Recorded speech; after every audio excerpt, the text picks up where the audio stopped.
mga buddy. Yan, kamusta po kayo? Panibagong vlog, panibagong video natin ulit. So, nandito po tayo sa may Gateway Mall, Cubao.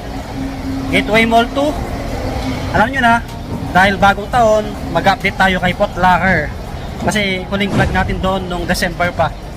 Check natin kung ano-ano yung mga naka-promo nila ngayon, kung ilang percent yung mga naka-sale nilang sapatos. Konting lakad pa tayo. Yan, sa mga hindi pa nag-subscribe, mag-subscribe na po kayo para lagi ma-update. Pakiparo rin yung page natin, Swami Buddy Lakay, at TikTok natin, Swami Buddy. Alright, nandito na po tayo. Medyo malakas yung music. Siguro montage tayo or b-roll. Let's go! Sale sila mga buddy, oh. Check natin kung hanggang kailan yung sale nila, oh. Air Force 1 naka-sale, oh. Grabe.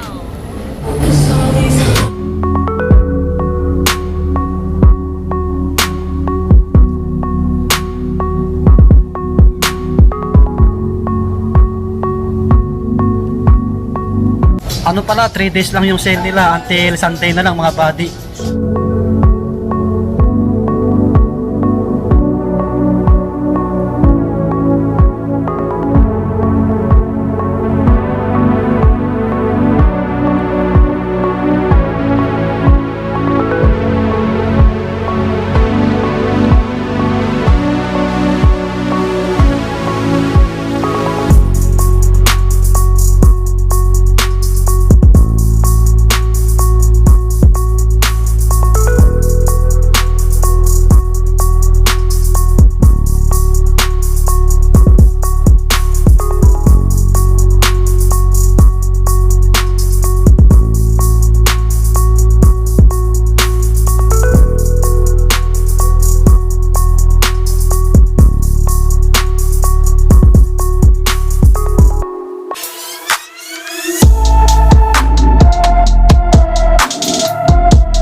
mga buddy, lumabas na tayo sa Foot Locker. So yung sale nila, ulitin ko po, 3 days lang. Nag-start ngayon. Ano ba ngayon? Friday. January 17 ba ngayon? Basta ngayon nag-start Friday po until Sunday daw, sabi ni ma'am yung nakausap natin. Tapos may mga apparel sila na buy to get 20% off additional. Yung sale ng Foot Locker, alam mo tuloy-tuloy pa rin eh. Pero may mga promo kasi sila na 3 araw, 5 araw, ganun mga body. So yun, puntahan nyo na lang dito sa may Gateway Mall 2, second floor. So bagong mall, yung Gateway Mall 2. Alright, lagi kayong mag-iingat. Peace out, bye bye, God bless, peace.